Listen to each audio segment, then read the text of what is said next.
নমস্কার বন্ধুরা, মিস আইকেনে তোমাদের সকলকে স্বাগত। ভিডিও শুরুতেই জিভে জল চলে এলো তো চলো আজ কাঁচা আম দিয়ে মজাদার আচার তৈরি করে ফেলা যাক।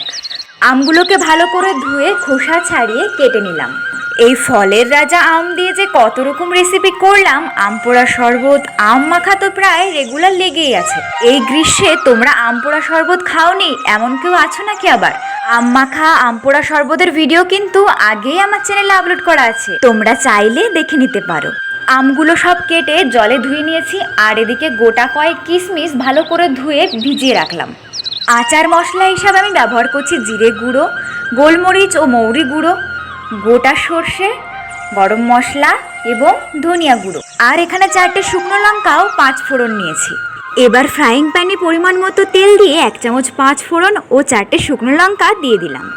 লাল লাল করে ফ্রাই হয়ে গেলে এর মধ্যে আমগুলোকেও দিয়ে দিচ্ছি। 1 চামচ লবণ ও 1 চামচ হলুদ দিয়ে আমগুলোকে নেড়ে প্রায় 2 মিনিট ফ্রাই করে নেব। যারা আমার ভিডিওগুলো নিয়মিত দেখছো তাদের কেমন লাগছে রেসপন্স করে জানিও। তারপর এর মাঝখানে একটু জায়গা করে তেল দিয়ে কালো সর্ষেগুলো দিয়ে দিলাম। এখন এর মধ্যে পরিমাণ মতো জল দিয়ে এরকম বড় হাতার 3 হাতা চিনি দিয়ে দিচ্ছি। আমটা যেহেতু খুব একটা টক নয় তাই বেশি চিনি দিলাম না। মিডিয়াম থেকে হাই ফ্লেমে ঢাকা দিয়ে দিয়ে প্রায় 5-7 মিনিট আমটাকে সিদ্ধ করে নিচ্ছি।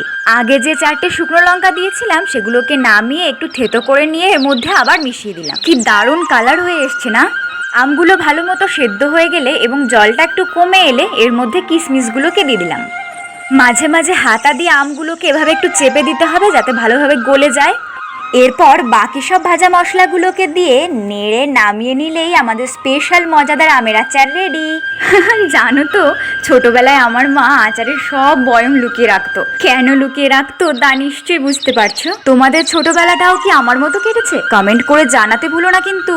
সত্যি ছোটবেলাগুলো কি দারুণ কাটতো, তাই না? লুকিয়ে গুঁড়ো দুধ খাওয়া, আচার চুরি করে খাওয়া। আর এখন দেখো, এখন কত খাবারই বাড়িতে থাকে, মা সারা দিন ধরে বলে এইটা খা ওটা খা, কিন্তু খাওয়াই হয় না।